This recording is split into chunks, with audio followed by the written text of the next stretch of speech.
Thank you so much, Sophia and Brian. What a fantastic introduction to this closing part of our two and a half day initiative conference. And I have the pleasure of setting the scene here a little bit for what's about to come. And it's a very simple or very easy transition from the discussion we just had on stage to the discussion that's about to follow.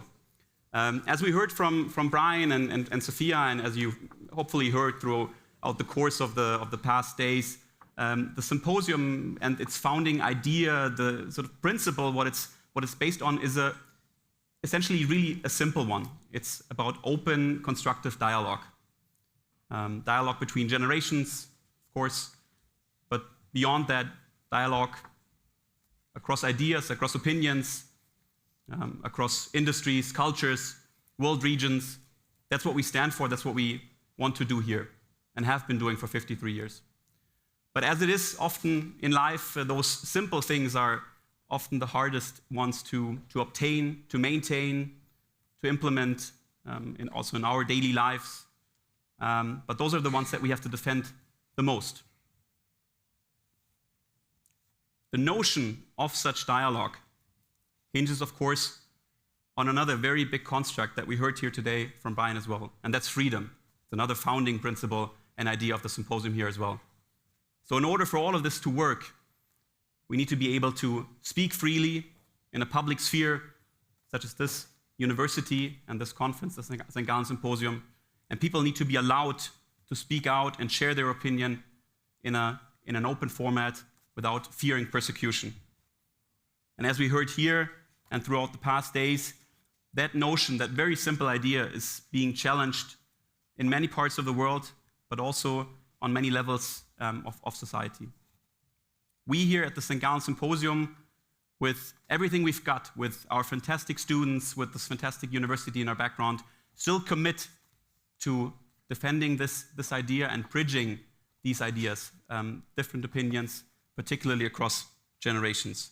We believe this is the only way we can solve these complex issues that we're all facing throughout the world.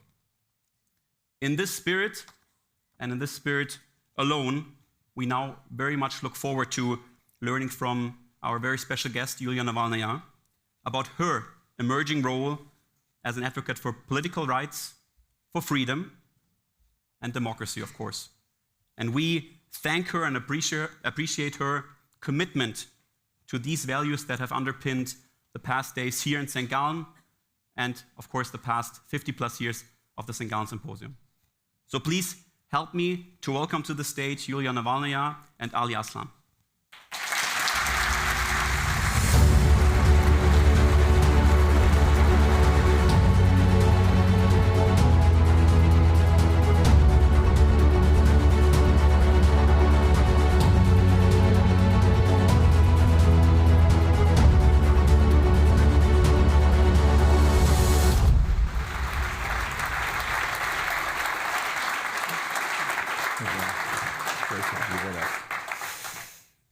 Ladies and gentlemen, first and foremost, it is wonderful and a privilege to be back here at the St. Gallen Symposium, and an even greater pleasure and privilege to share the stage with Yulia Navalnaya.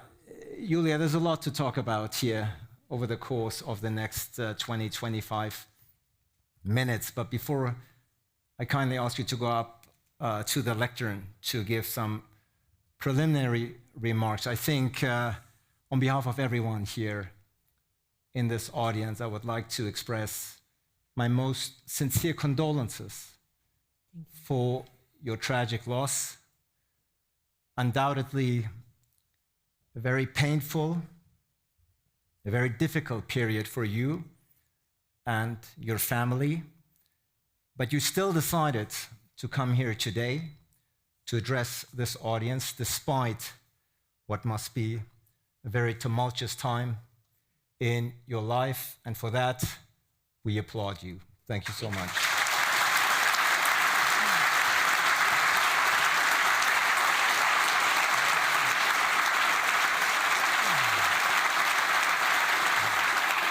Thank you.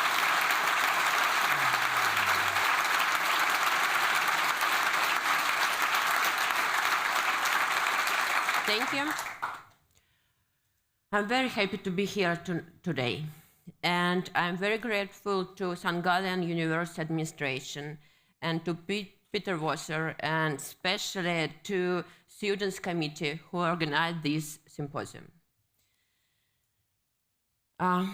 Today I'm speaking at a symposium dedicated to dialogue between generations. The organizers have invited me to share my thoughts on this subject, especially discussing the role of the younger generation in the struggle of democracy. In preparing for such a speech, I should address the question especially to myself. What, for instance, to which generation do I belong to? On one hand, my daughter, a student, is graduating from the university this year. On the other hand, for years, journalists covering Russian politics described my husband, Alexei Navalny, as a young and promising politician, and as the brightest voice of the new generation. His generation, the Russian dictator Vladimir Putin prevented from taking its place on the political stage, instead sending them in prisons, into exile, or even killing them. The same generation is currently settling the tone in global politics. And if Russia were a democratic country, I have no doubt the president of Russia, Alexei Navalny, would meet at the same summit with his peer, the president of France, Emmanuel Macron.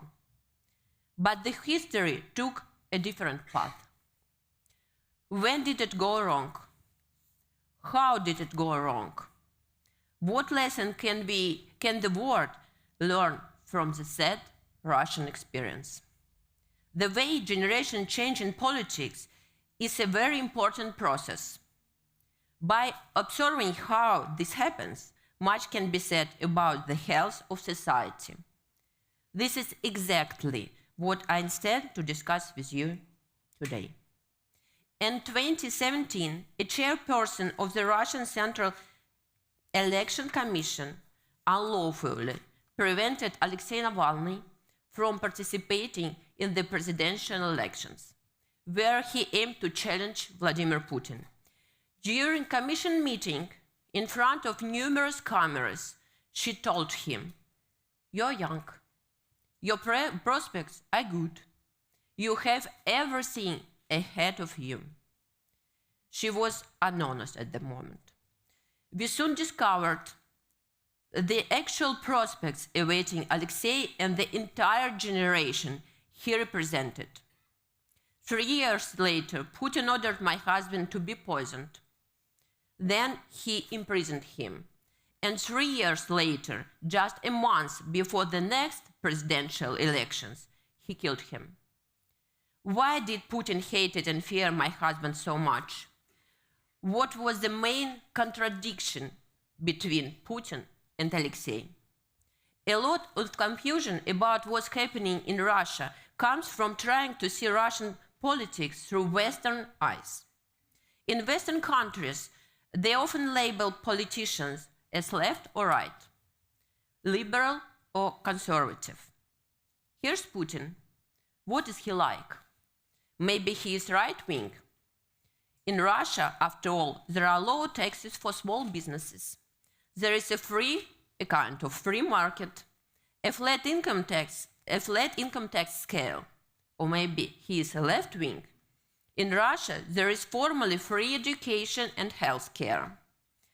The constitution contains a wide range of social guarantees. Or perhaps he is even green. You know, he likes nature. He saves tigers, takes photos half naked riding the horse. Of course, no. When we talk about person who illegally seized power, stole elections, imposed total censorship, embezzled billions, started a war, all these terms just don't work. They just simply not suitable for describing him. In reality, the difference between Putin and Alexei lies in completely different dimension. Putin opposes people participating in politics. He doesn't mind if people carry on with their own usual activities, as long as they don't interfere with his corruption, refrain from asking questions, and avoid protesting. Meanwhile, Alexei advocating for ordinary people participating in politics. The more, then better. Participation in elections? Absolutely. That's why he created various tools to support independent candidates across the country. Protests? Fantastic. He encouraged people to take this to the streets and always personally joined them. This is the main contradiction between Putin and Navalny. Every project initiated by Alexei in conditions of dictatorship, censorship, and repression always involved the collective participation in politics of large number of people. Alexei organized rallies, volunteer electoral campaigns, and online agitation systems. He proposed numerous political innovations, but they were all united by one thing. He invented ways to involve as many people as possible to political processes, making them active participants in our movement. Putin was scared of this. It always instilled fear in him. Just think about it. The phrase Navalny involves young people in politics was repeated dozens of times on federal television channels as an accusation. If it were something very bad, look at him, how bad and terrible Navalny is. He dares to try to engage young people in politics. In the eyes of Putin and his propagandists, this was indeed the most horrible crime. That's why criminal cases were endlessly fabricated against Alexei. But in reality, he was always accused of one thing. He wanted to make politics in Russia accessible and interesting to millions of people. He aimed to restart the process of generational changes in Russian politics. This natural process has been completely destroyed in Russia over the past 25 years. A dictator who decided to stay in power forever must do everything possible to prevent young people from participating in politics. How exactly did he achieve this? For 25 years, Putin and his propaganda instilled in Russians the belief that politics is a dirty business, and a normal person shouldn't be interested in politics. They did everything to make young people passionate about everything, but not politics. Here's the thing. You can enjoy parks and festivals, go to concerts, or even start your own business.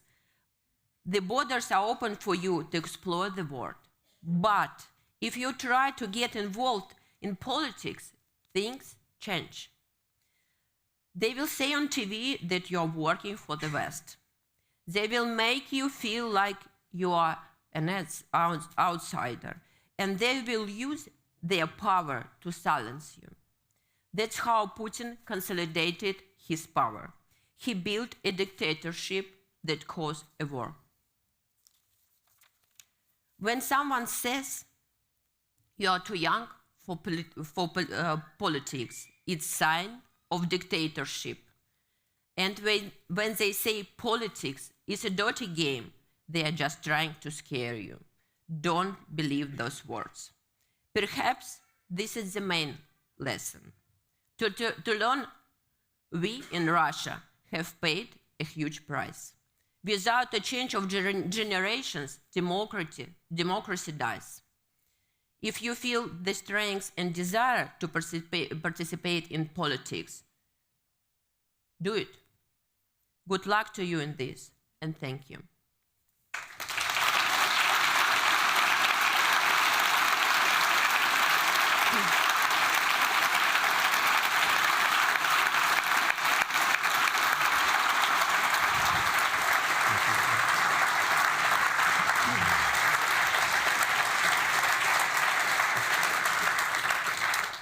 Thank you, Yulia, for your initial remarks. Once again, thank you for being here. Much appreciated. Lots to talk about the challenges ahead for you as we go from here. But allow me to go back a couple of months and specifically to February 16th, the day when the news broke that Alexei Navalny, your husband, has passed away. We were actually both in Munich that day for the first day of the Munich Security Conference. And I remember I was about to go on stage at the MSC when the news popped up as a news alert, as breaking news on my phone. How did you find out? Pretty similar to you from the news. It was just ordinary participation to this Munich conference, and I have very ordinary meetings, and I was just preparing for the first one, and I opened the phone, and as you know, there are a lot of trials usually for about my husband and so on, so I've just seen the news where it was written Alexei Navalny. It's pretty usual for me, like, to get this kind of news, and then I read the third word where it was written that he's dead. You know, different situation we had in our life, and even such kind of situations, so I decided not to be like nervous, or even, it doesn't mean that I didn't want to believe. But I wanted to discover what's going on because it's Russian propaganda. They can invent anything, then they can do anything. So, but this situation was like, you know, these news were coming and coming. So that's why the organizers of the conference, Munich conference, called to my team, and they suggested me to take the stage and to give this speech. And actually, my team was not like sure about if I need to do it, because they were caring about me, like about my feelings and about what's going on with me, and they were ready to get any of my decision, but my decision was that it's right place to address my voice to the people around. It's, as you know, very, very famous conference and very important political conference. I decided that it's the right place to address to these politicians.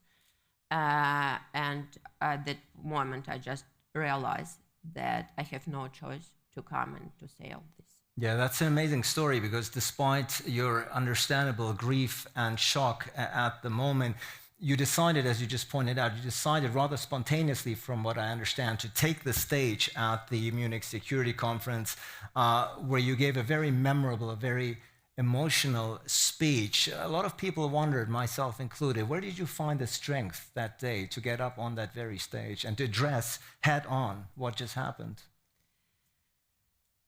You know, I'm a very ordinary person, but I'm living for, when I'm thinking about my life, it's like the same, like I'm sometimes looking from myself from a kind of side. I couldn't give you a kind of advice or answer right, I guess, to these questions. I can just describe my feelings.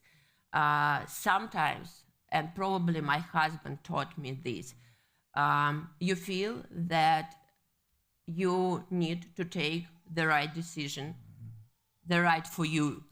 And it was that moment I just realized that it's the one right thing I must do at that moment. And I was there that day, and clearly everybody in the room was understandably shaking and visibly touched by your words. And your strength did not end there. Quite on the contrary, it was just the beginning, if you will, because only 3 days after Alexei's death, you surprised a lot of people by announcing that you were going to continue his fight for freedom and democracy in Russia, that you were going to take up the mantle, to going to pursue his legacy. Why did you decide to go down that road? It would have been very understandable for a lot of people to say this woman is in grief, she has sacrificed enough as is, and if you would have led a life in seclusion from there on, everybody would have had sympathy and understanding, but you chose the opposite way. Why? The first word I would like to say is that it's important for me, in memory of my husband, that his great work, which he has done, wouldn't be forgotten. And I've seen how upset, if it is the right word, and depressed people in Russia were, Alexei supporters were. And I decided again that it's just the right thing to make this address to them. And it's very important for them it's very important for me to support them at this moment. I've been thinking probably what would my husband do in my place. And I decided that, of course, he would do the same. Of course, it's very, very big personal tragedy for me. But still, I know that it's not just about me and my husband. It's also about my country. It's also about Alexei's supporters. He had a lot and continues to have. I see how people are still sorry about our loss, and I decided that it's the right way to communicate with these people and to give them the hope and continue to give them the hope. That's a very courageous and a brave step indeed, considering that a lot of people, as you pointed out, for whom the passing of your husband was quite tragic, because he represented for them the hope and belief in a better and for a better Russia, of course. I wonder, did you ever speak to your husband about succession plans in case something happened to him? No. You know, all the years I got a kind of these questions, like if you discard that, where are these, you know, a kind of border when he needs to stop, or where are these if he would be imprisoned or even killed, if we had a kind of special plan. I guess we were a very lucky couple in this point, because we didn't need to discuss a lot between each other. We just knew that we are on the same side. We were not just husband and wife. We were a kind of partners in crime, not just in good crime, I mean. That's why I didn't need, you know, long, and I think the same with him, we didn't need long conversations between each other. It was just understandable for us, many things without any discussion. Yeah, very symbiotic relationship. One thing I could witness myself when I watched the Oscar-winning documentary Navalny. If you haven't watched, definitely have. It's a marvelous film. It's a great documentary of the work of your husband, and also your role, which was understated up until now, but you could see and feel throughout the movie what an integral part you play, not just in his life, but also in his political motivation. And here we are now. Alexei was, of course, the most prominent Russian opposition figure, a role that you have taken on now. How has, I know it's very fresh, only 2 months, but how has this transition been so far for you personally? You know, I even don't understand what you mean by transition, because from one hand, of course, The transition is you are now in the spotlight. I will try to understand, to explain. It's not a kind of transition for me, because for people it's like, you know, I'm his wife, and everything what has happened is a very big tragedy. Our personal tragedy and our family tragedy, and as family, we had very good family and tragedy for my children, for parents and for everyone. From the other hand, for many years, we have been living very strange life. It wasn't transition for me. It's my life. I understand that sometimes from the side it looks a kind of strange detective, you know, poisoning imprisoned person, and now it's a kind of murder. And sometimes I'm looking on it, on everything of this from, you know, from a kind of another side. But it's my life. It's not transition. It's like happening something, and you understand that it's happening. These things are so strange that you need sometimes to take a kind of decision immediately. You even don't have time to think about it a lot. Hopefully, if it's good decision, we will see in future. But it's not a kind of transition. It's just understanding what is right. Yeah, let's scrap the word transition. Nonetheless, you are now, of course, front and center in the spotlight. As a person who always kept somewhat of a low profile and led a relatively private life, you are now a symbol, if you will, as a unifying figure for the Russian opposition. And the task now, of course, the difficult task is to motivate, to mobilize, and to unify the Russian opposition. What are some of the concrete steps that you are undertaking here? Well, I would say to you that I feel like the most important allies in this fight, Russian people, is the main point. It doesn't matter if they are inside Russia or outside.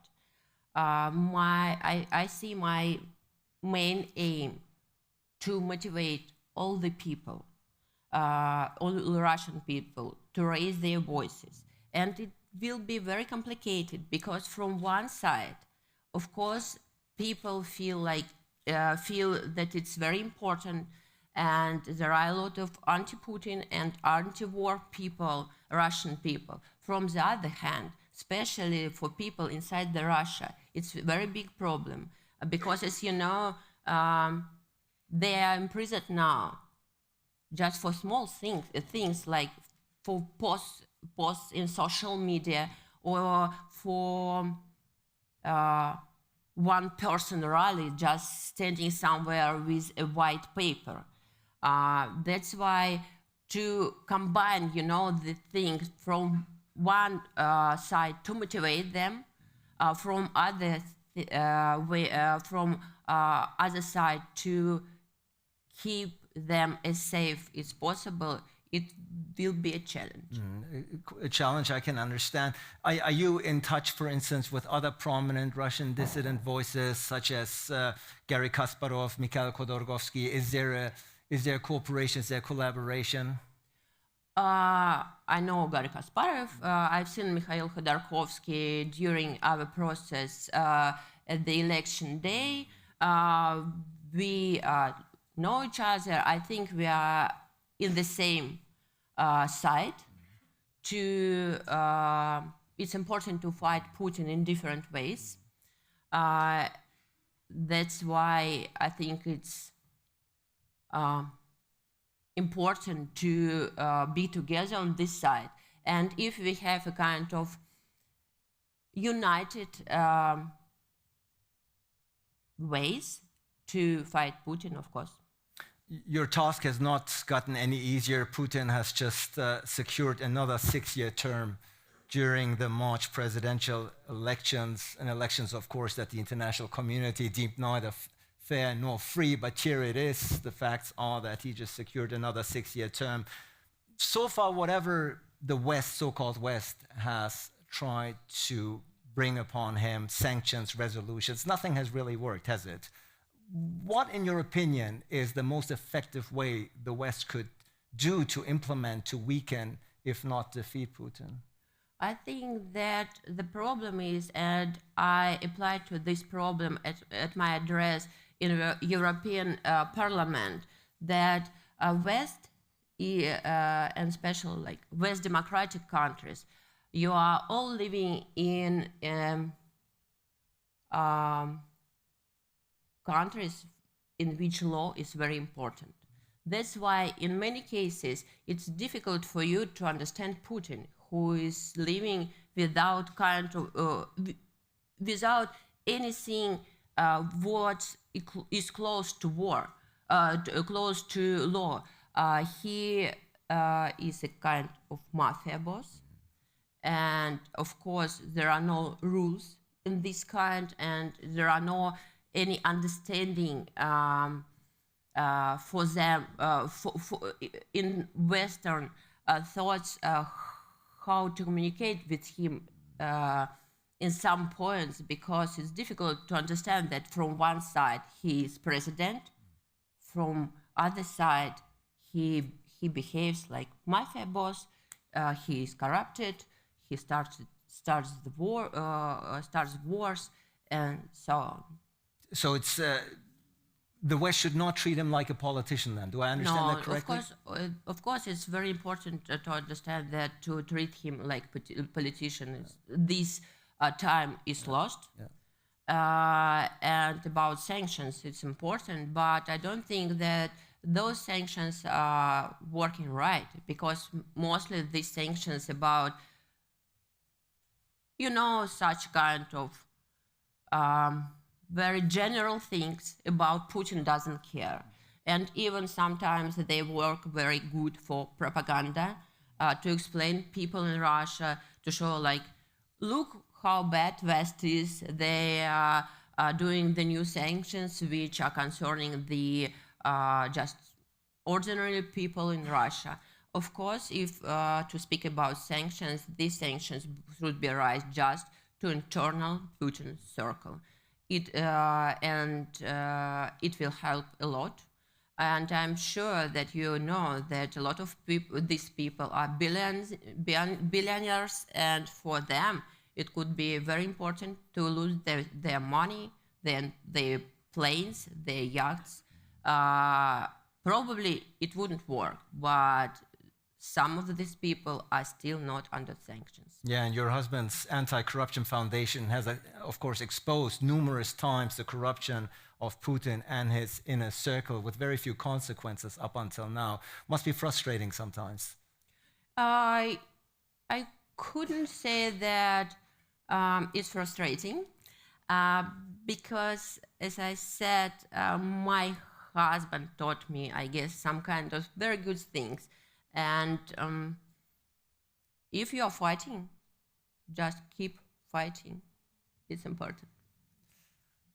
You are fighting, of course. You are taking on a much greater role. You've just mentioned you've addressed the European Parliament in Strasbourg. You've met US President Biden in San Francisco. You were received by UK Foreign Secretary David Cameron. So you have become an influential and important voice and symbol on the world stage. You are here, of course, today at the St. Gallen Symposium. Time magazine has just named you as one of 100 most influential people of 2024. And this is what US Vice President Kamala Harris said. I quote, she called you a courageous fighter for democratic values, who demonstrates exceptional selflessness and strength.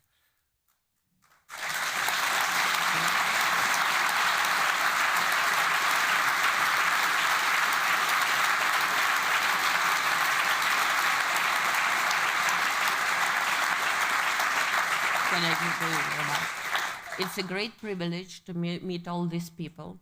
And also, I would be honest with you, it's a very, very big responsibility. But I will try to do my best. Because that's the question, actually, that I would have. One, these accolades, these recognitions are, of course, quite high, quite overwhelming, perhaps, at times. But, of course, wherever there's high praise, there's also high pressure. Yes. Do you feel any kind of pressure to fulfill these high expectations that people now have of you? I feel much more, not pressure, but responsibility. But from the other hand, for many years, I've been living with Alexei, who was on these spotlights for many years. And despite I wasn't a public figure, but still I was very often with him on public events, on rallies, and on these endlessly continuous course. So I hope I will figure out this. And we will continue and follow your path with great curiosity, of course. Last year, Yulia, I sat on this very stage, and your seat was filled with Nobel Peace Prize winner and Ukrainian human rights lawyer Oleksandra Matvichuk, who spoke, of course, about the war in Ukraine and Russian war crimes. The war, which your husband condemned numerous times, is now in its third year. What is your personal take? Do you see a way out here? I have two remarks on this. The first, the war must be stopped immediately. And the other remark is to answer to your question, if it would be so easy, I hope the persons who are working on this last 3 years or maybe more years would solve it. So unfortunately, by now I don't see some kind of very easy decision in this problem. But as I said, this should be stopped immediately. Yeah, and Putin should be sued for this crime person. Certainly no easy way out here, that is for certain. Now, the overall theme of this year's symposium is scarcity. And let's talk about scarcity of political freedom and democracy, not just in Russia. According to Freedom House, this is the 17th consecutive year of decline in global freedom, with almost 40% of the global population living in countries deemed not free. So in every region of the world, really, democracy is under attack, not just in Russia. There's clearly no easy recipe here, but how, Yulia, as a very hopeful, symbolic figure in the fight for democracy and freedom, how do we stop this democratic backsliding that we're seeing all around the world? Well, what do you say to Western leaders when you meet them? I think that I don't give any advices to Western leaders, actually. We mostly discuss, of course, some kind, the situation in Russia, political situation in Russia, situation with Russian anti-war and anti-Putin activists. Mostly these cases we discuss when we meet. Now, it's very clear, and it's been seen all over the news, even outside of Russia. Russian dissidents live quite dangerously. Your husband's former chief of staff, Leonid Volkov, for instance, was attacked outside of his home in Vilnius in Lithuania. With hammer. with a hammer, and the photos and images were quite horrific. I'm glad to hear that he's doing better. We just spoke briefly backstage. But how concerned are you about your own personal safety? That must be an issue. It could be an issue, but for me, you've heard probably that there were several attempts on my husband the previous years. We have some kind of people following even not my husband, but me, my children, since 2011 for sure. That's why I used to live not very safe life. Of course, I understand that now situation has changed. Probably it's a little bit dangerous now, but if to think about these safe moments and points a lot, it will, you know, bring me to the situation when I will start scared of everything. So I just prefer not to think about it a lot. I think that's a very prudent way to go. It's already been mentioned that the St. Gallen Symposium is one of the most prominent, globally prominent platforms of intergenerational dialogue. Now, you're a mother of 2 kids. Your daughter, I think, is a senior at Stanford University. Right. What do you tell her? What do you tell your kids? What do you tell the young people, the students here in the audience? Some of them, if they're opening up the paper, it's easy to get depressed and to be brought down. War here, conflict there. How do you keep your own optimism, and how do you convey it to the next generation? It's complicated to give. For me, it's complicated all the time to give some kind of such kind of question, answers and advices. I think it's good to believe in something, in what you believe. If to come to my children, it's a little bit easier for me to say the truth, despite our pretty strange life with a lot of danger. Our daughter Dasha, she will be 23 this year, and I just realized one day that she grew up, that I don't need, as with my husband, to explain her a lot or to discuss a lot. She just understood everything. And Zahar, our son, he's 16, and I see that it's much, much more difficult for him. But I see how he tries to understand the world.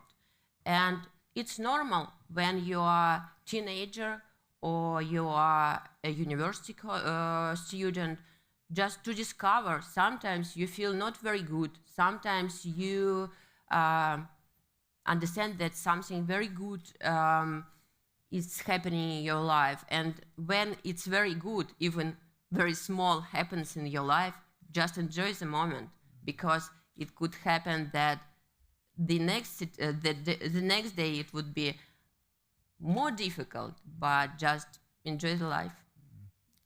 Enjoy the life as much as we can. Before we let you go, please remain seated, everyone, not just to allow Yulia to exit, but also to stay here, obviously, for the closing ceremony. How often, Yulia, does it happen that you're being asked something and you have to take a decision and think to yourself, what would Alexei do here? What would Alexei think?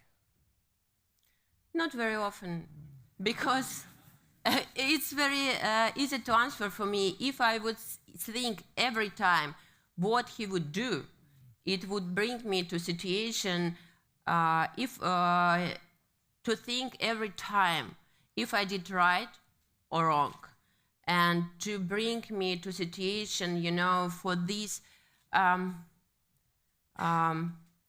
difficult moments. And now, as you said, my life is changing so much that it's better to start to take my own decisions. For sure, and we very much.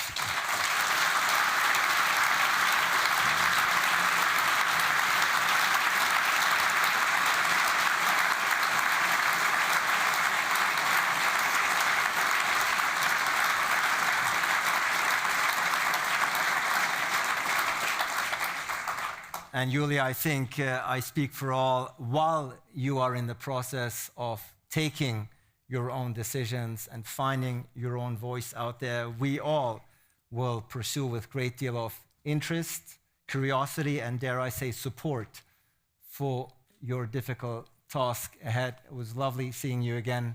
Ladies and gentlemen, Yulia Navalnaya. Thank you.